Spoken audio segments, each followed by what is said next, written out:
Have you ever noticed that the nicest people around are also the loneliest people around? If you haven't noticed this yet, chances are you are the nicest person around. I know this because I was one too. I helped everyone and said yes all the time. But I now realize that what I was actually doing was making a business transaction that led me to lose myself. Bit by bit, yes by yes. Today, I want to show you the fake deal that you, me, and other people pleasers are making, and why it's destroying us and how to stop it. Before we dive in, let's be clear about what we mean by nice. I'm not talking about basic human decency or kindness. I'm talking about the performance of the nice, the constant self-monitoring, the saying yes when you actually mean no, the silencing your own voice to keep everyone comfortable. That kind of nice is not a virtue. It's a survival strategy built on fear. So, here's the deal you and I have been making without realizing it. Being nice is essentially a business transaction we think we're making with the world.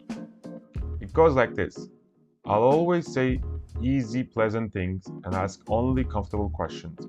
And in return, you'll always smile at me, approve of my behavior, and give me what I want.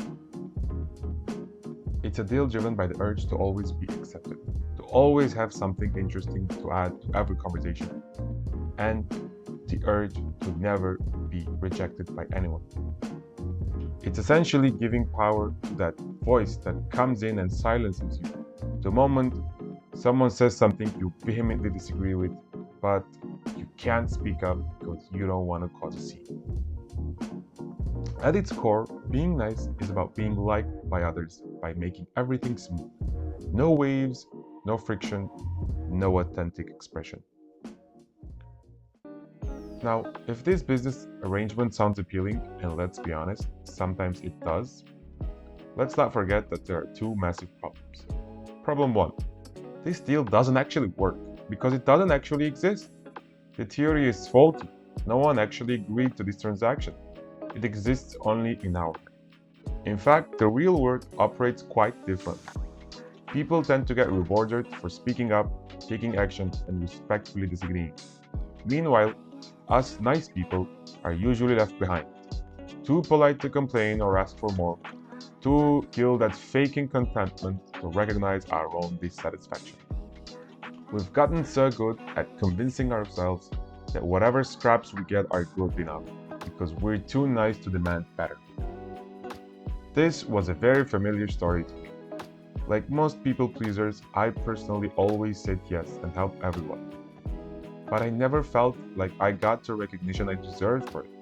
And when it came time to need help, I was too nice to even ask someone for help.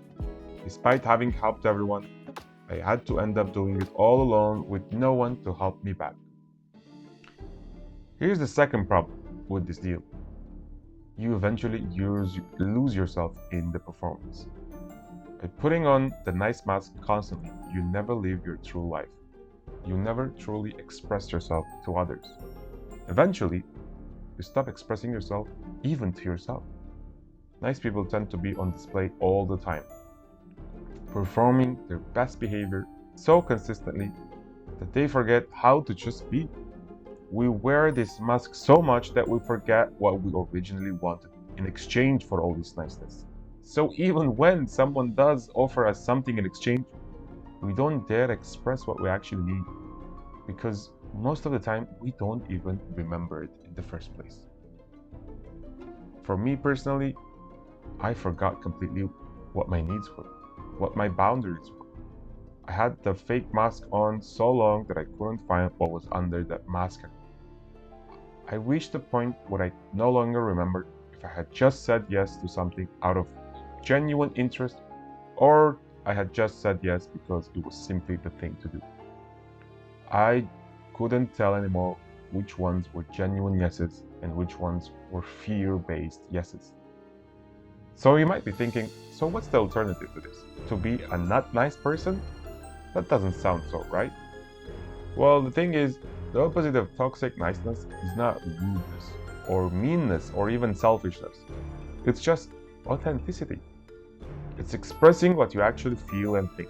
regardless of whether others will approve. It's saying, I disagree with your point of view without your stomach doing gymnastics. And it's knowing who you are and being that person consistently, regardless of who happens to be in the room. And when you move from niceness to authenticity, something magical happens. You regain your power of choice. You choose when and how much to give instead of giving out of fear. You start living in the anxious space of, was that good enough? And what will they think? And you start operating from a place of power, from a place of, I can choose to say yes, but I can also choose to just say no. When I dropped the performative pleasantness, I was finally able to offer authentic care.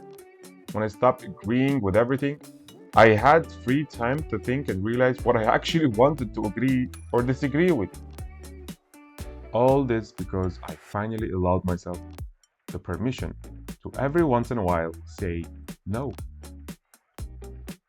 So, let's bring this full circle. Being nice is a business deal. It's a deal nobody else agreed to. You've been the only one holding up your end, performing pleasantness, censoring yourself, helping everyone while never asking for help yourself. And the cost? You've been disappearing, losing touch with what you actually think, what you feel, want, and what you need. But don't worry, the good news is you can cancel this contract right now. The opposite of toxic niceness is not rudeness or selfishness. It's authenticity. It's expressing what you actually feel and think regardless of whether others approve of it. This week, I want you to try the exercise that helped me the most with this issue. So think back of the last 10 yeses you gave last week and try to catch which ones were genuine yeses and which ones were the nice deal. And as a bonus, here's another journaling prompt that might actually help you. What have you lost by always being nice? What would you do if approval didn't matter to you? And who would you be if approval didn't matter to you anymore? To me, what happened was that I found out that people respect authority far more than agreeability.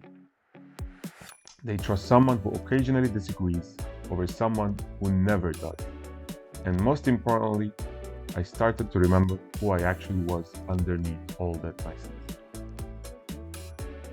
The world doesn't need more nice people making fake deals. It needs more authentic people making real choices. It needs more you, the real you. I'm making a whole series about people pleasing and nice people, where it comes from and how to break free from it all. If this story resonated with you, consider subscribing. Thank you for watching.